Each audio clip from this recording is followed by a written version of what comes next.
اس کے ساتھ وقت گزارنے کو چنتے ہیں. میں سمجھتی ہوں یہ ایک فیکٹ ہے کہ ایماندار کی زندگی میں کیا گیا یہ فیصلہ اس کی زندگی میں کبھی رائے گا نہیں جاتا. اور یقیناً آپ سب متعدد افراد جاب سے آئے ہیں. بہنیں جو گھریلو ہیں، گھر میں کام کرتی ہیں، وہ اپنی ان ایکٹیویٹیز کے باعث ہو سکتا ہے تھکاوٹ کا شکار ہوں، لیکن اس کے باوجود آپ سب یہاں پر آئے ہیں. یہ میرے لیے بڑی انکریجمنٹ کا سبب ہے. یہ میرے لیے بڑی خوشی کی بات ہے کہ گڈ لائف چرچ اس قدر متحرک ہے. ہماری ایکٹیویٹیز، ہمارے کام، ہماری جابس، ہمارے حالات ہمیں مسیح کی محبت سے جدا نہیں کر سکتے. ہاللیلویا. اور میں آپ لوگوں کو انکریج کرنا چاہوں گی کہ آپ کا یہ فیصلہ نہایت خوبصورت ہے کہ آپ نے تھکاوٹ کے باوجود مسیح یسوع کے پاس آنے کو چنا ہے.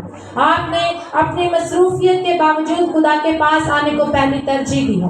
اور میں اس بات کے لیے آپ سب کو انکریج کرتے ہوئے آج کلام کی رہنمائی میں ایک بات سکھانا چاہوں گی کہ مسیح یسوع سے ملا ہوا ایمان ایسا ایمان ہے جو ہمیں تبدیل کر دیتا ہے. مسیح یسوع سے ملا ہوا ایمان ایسا ایمان ہے جو ہمیں کیا کرتا ہے؟ تبدیل کر دیتا ہے. ہمارے آج کے کلام کا عنوان ہے تبدیل کر دینے والا ایمان. انگلش میں اس کے لیے بڑا خوبصورت ورڈ ہے، وہ ہے ٹرانسفارمنگ فیتھ. ایسا ایمان جو ہمیں ٹرانسفارم کر دے، جو ہماری نیچر کو تبدیل کر دے، ہماری فطرت کو بدل دے. ہو سکتا ہے آپ اپنی زندگی میں کچھ ایسے لوگوں کو جانتے ہوں جن کے بارے میں آپ ایسا کہتے ہو کہ یہ کبھی نہیں بدل سکتا، یہ کبھی اچھا ہو ہی نہیں سکتا، یہ کبھی گناہ کو چھوڑ ہی نہیں سکتا، یہ بہن ایسی ہے، یہ بھائی ایسا ہے، اس کی زندگی میں یہ خامیاں ہیں، یہ کبھی بھی ٹھیک نہیں ہو سکتا. یا ہو سکتا ہے آپ جب آئینہ دیکھتے ہو آپ کے دل میں یہ سوال آتا ہو کہ میری یہ کمزوری، میری یہ برائی میری زندگی سے نہیں جا سکتی. ہو سکتا ہے جب آپ کبھی گھٹنوں کے بل دعا کرتے ہو تو آپ سوچتے ہو خدا میرا یہ خاص پرابلم، میری زندگی میں موجود یہ خاص گناہ، یہ خاص رغبت، یہ خاص برائی، یہ خاص عادت میری زندگی سے نہیں جا رہی، میں اس سے چھٹکارا حاصل نہیں کر پا رہا. تو آج آپ کے لیے گڈ نیوز یہ ہے کہ جو ایمان ہمیں مسیح یسوع کے وسیلے سے حاصل ہوتا ہے وہ ہمیں ٹرانسفارم کر دیتا ہے، وہ ہمیں تبدیل کر دیتا ہے، وہ ہمارے اندر ہر ممکن تبدیلی کو لے کر آتا ہے. آمین. ابھی جو اقتباس پڑھا گیا یشوع کی کتاب اس کا 2 باب، اور اسی دوسرے باب میں سے آج ہم کلام مقدس میں سے اپنے لیے رہنمائی لیں گے. چند آیات کو تلاوت کیا گیا اور ان تلاوت میں ذکر تھا راہب کا. اور راہب سے آپ میں سے بہت سے لوگ واقف ہوں گے، راہب کے کردار سے، راہب کی زندگی سے. ہو سکتا ہے کچھ لوگ واقف نہ ہوں، لیکن بائبل مقدس میں موجود وہ تمام تر مثالیں جن کی زندگی خدا نے بڑی قدرت کے ساتھ تبدیل کی، جن کی زندگی مسیح یسوع کے پاک لہو کے وسیلے سے تبدیل ہوئی، ان میں سے راہب ایک ایسا کردار ہے. اور راہب ایک واضح کردار ہے. جب آپ راہب کے کردار کو اسٹڈی کرتے ہیں تو آپ کو پتہ چلتا ہے وہ ایک غیر قوم کی خاتون تھی. She was a pagan lady. وہ ایک غیر قوم سے تعلق رکھنے والی عورت تھی. اور نہ صرف ایک غیر قوم سے تعلق رکھنے والی عورت تھی، ایک زیادہ بدقسمتی اس کی یہ بھی تھی کہ وہ ایک پروسٹیٹیوٹ تھی، وہ بدن فروش، جسم فروش خاتون تھی. وہ کسبی تھی، جو معاشرے میں اس کی کوئی عزت نہیں تھی، معاشرے میں اس کا کوئی مقام اور اس کا رتبہ نہیں تھا، اور غیر قوم ہونے کے ناطے وہ ابدی موت کی ہلاکت کے حقدار تھی. وہ ابدی موت کے لیے جا رہی تھی، اس کے پاس زندگی کی کوئی امید نہیں تھی. لیکن صرف ایک ایمان لفظ جب اس عورت کی زندگی میں آتا ہے تو اس کی زندگی ہمیشہ کے لیے بدل جاتی ہے. پھر کیا ہوتا ہے؟ چند ہی دنوں کے بعد راہب کے ارد گرد تو اموات تھی، راہب کے ارد گرد خاندان مر رہے تھے، لوگ تباہ ہو رہے تھے، لیکن خوبصورت بات یہ ہے کہ راہب اور اس کا خاندان محفوظ رہے. نہ صرف راہب محفوظ رہی بلکہ راہب کا پروفیشن بدل گیا. راہب ایک کسبی سے ایک عزت دار خاتون بنی جب اسرائیل کے ایک شہزادے کے ساتھ اس کی شادی ہوتی. اور نہ صرف یہ بلکہ راہب کو یہ شرف بھی حاصل ہوا، ایمان کے وسیلے سے بدل جانے والی زندگی کے بعد راہب داؤد جیسے عظیم بادشاہ کی گریٹ گریٹ گرینڈ مدر بنی، پردادی کی بھی دادی بنی. She got this chance. اور اس سے بھی زیادہ بڑی خوشی کی بات جب آپ سنیں گے تو آپ کو مسرت ہوگی کہ راحب وہ عورت ہے جو کبھی کسبی تھی، ایمان کے وسیلے سے جب اس کی زندگی تبدیل ہو گئی تو وہ عورت مسیح یسوع کے نسب نامے میں شامل ہوتی ہے. جب آپ متی کی انجیل، ہاللیلویا، جب آپ متی کی انجیل کا مطالعہ کرتے ہیں، مسیح یسوع کا نسب نامہ دنیا کی ہسٹری میں واحد انسان جو کامل انسان اور کامل خدا اور بے گناہ اور بے عیب زندگی گزارنے والا شخص، جب اس کا نسب نامہ لکھا جاتا ہے تو ان 4 سے 5 خواتین میں راحب کا بھی نام لکھا جاتا ہے کہ وہ مسیح کے نسب نامے کا حصہ ہے. اس سے بڑی عزت اور کیا ہو سکتی ہے؟ اور راحب نے یہ عزت، یہ رتبہ، یہ وقار ایمان کے وسیلے سے حاصل کیا. سو میں نے کہا ایمان ہمیں تبدیل کر دیتا ہے، ہمارا اسٹیٹس تبدیل کرتا ہے، ہماری آنے والی منزل کو تبدیل کر دیتا ہے. ہاللیلویا. سو ہم اس ایمان سے ریلیٹڈ آج 4 چیزیں سیکھیں گے راحب کی زندگی سے. وہ ایسے خاص نکات جو ہمیں سکھائیں گے کہ کن چیزوں کے وسیلے سے راحب کی زندگی ٹرانسفارم ہو گئی، راحب کی پہچان بدل گئی، نہ صرف معاشرے میں بلکہ ابدیت میں بھی اس کی پہچان بدل گئی. اس کی زندگی صرف زمین پر ہی بحال نہیں ہوئی بلکہ ابدیت تک اس کی زندگی تبدیل ہو گئی. سو اس کی زندگی کے اہم 4 نکات. پہلا نقطہ، اس کی زندگی میں خدا کا شفقت بھرا ہاتھ تھا. اس کی زندگی میں کیا تھا؟ خدا کا شفقت بھرا ہاتھ تھا، خدا کی خاص پروویڈنس. اور یہ شفقت بھرا ہاتھ صرف راحب کی زندگی میں ہی نہیں ہے، ہر اس بھائی، ہر اس بہن کی زندگی میں خدا کا یہ ہاتھ بڑا ہوا ہے جو خدا کے طالب ہے. خدا کا کلام فرماتا ہے خداوند تو ان پر مہربان ہے جو تیرے منتظر ہیں اور اس جان پر جو تیری طالب ہے، جو تیری طلب رکھتی ہے، جو تیری متلاشی ہے. خدا تو اس جان پر مہربان ہے، تو اس پر اپنا شفقت بھرا ہاتھ بڑھاتا ہے. اور وہ راحب فاشا، وہ خاتون جو غیر قوم تھی، ایک غیر قوم کی تھی، ایک غلط پروفیشن سے تعلق رکھتی تھی، وہ اپنے دل میں خدا کی جب طلبگار ہوتی ہے تو خدا کا شفقت بھرا ہاتھ اس خاتون کی زندگی میں بڑھ جاتا ہے. اب سینیریو کیا ہے؟ جب ہم یشوع کی کتاب کا مطالعہ کرتے ہیں، دوسرے باب کی آغاز کی آیات پڑھتے ہیں تو ہمیں پتہ چلتا ہے کہ یشوع نے اس سے پہلے کی قوم بنی اسرائیل جب مصر سے نکلتی، ہم نے یہ سب واقعات سنے ہیں. خدا نے قوم بنی اسرائیل کو مصر کی غلامی سے نکالا. اب یہ ساری قوم ان عرصوں کو گزارتے ہوئے، معجزات کو دیکھتے ہوئے، خدا کی قدرت کو دیکھتے ہوئے دریا یردن کے پاس آتے ہیں. اب دریا یردن کے پار یریحو کا شہر ہے. اب ان کو یریحو شہر کو فتح کرنا ہے. اب خدا نے قوم بنی اسرائیل کو بتا دیا، خدا نے یشوع کو بتا دیا تھا کہ یہ مقام میں نے تم لوگوں کو دے دیا ہے. اب یہ وہ وعدے کی سرزمین ہے یشوع، جہاں تو ان سارے لوگوں کو لے کر داخل ہوگا. اب یشوع یہ بات جانتا تھا کہ یریحو کو ہم فتح کر لیں گے، لیکن اس سے پہلے کہ وہ یریحو کو فتح کرنے کے لیے جاتا، اس نے 2 جاسوس بھیجے. اس نے 2 جاسوس لیے اور ان کو یریحو شہر میں بھیجا اور کہا کہ جاؤ اور وہاں پر جاسوسی کر کے وہاں کے حالات اور سکنات کو دیکھ کر آؤ، تاکہ پھر جب ہم حملہ کریں تو ہم پریپیئرڈ ہو کر جائیں. سو جب وہ 2 قاصد آتے ہیں تو آپ بڑے حیران ہوں گے سن کر کہ وہ 2 جاسوس جو یشوع نے یریحو شہر میں بھیجے، وہ پناہ کے لیے راحب کے گھر میں گھس جاتے ہیں. اب ان کو پورے شہر میں کوئی گھر اور نظر نہیں آیا، کوئی اور خاندان نہیں ملا، سہارے کے لیے، چھپنے کے لیے انہیں کوئی اور فیملی نہیں ملی، انہیں راحب ہی کا گھر ملا. کیا آپ کو لگتا ہے یہ ایک ایکسیڈنٹ تھا؟ کیا یہ ایک حادثاتی طور پر ایسا ہو کہ بائی چانس وہ راحب کے گھر میں گئے؟ No, it was the great plan of God. Rahib کے لیے ایک عظیم منصوبہ تھا جو خدا پورا کر رہا تھا. کیسے؟ وہ لوگ راحب کے گھر میں آتے ہیں اور راحب کے ہی لوگ بادشاہ کی طرف سے آتے ہیں جو یریحو کا بادشاہ تھا، اور اس کی طرف سے آتے ہیں اور کہتے ہیں کہ تیرے گھر میں ہمیں پتہ چلا ہے کہ جاسوس گھس آئے ہیں. اور راحب ڈیفینڈ کرتی ہے، راحب کہتے ہیں میرے گھر میں کوئی جاسوس نہیں ہے. وہ نہ صرف اپنے شہر کے لوگوں سے ان جاسوسوں کو محفوظ کرتی ہے بلکہ ان کو چپکے سے بھاگ نکلنے کا راستہ بھی دکھاتی ہے اور ان کے ساتھ مہربانی سے پیش آتی ہے. راحب کی یہ شفقت، راحب کا ان کے ساتھ مہربانی سے پیش آنا کوئی حادثہ نہیں تھا بلکہ یہ خدا کا عظیم منصوبہ تھا کہ وہ راحب کی زندگی کو سیو کرتے. اپیرنٹلی ایسا لگ رہا تھا کہ یہ 2 جاسوس راحب کے گھر میں اس لیے گھسے تاکہ یہ ان لوگوں سے بچ جائے. نو،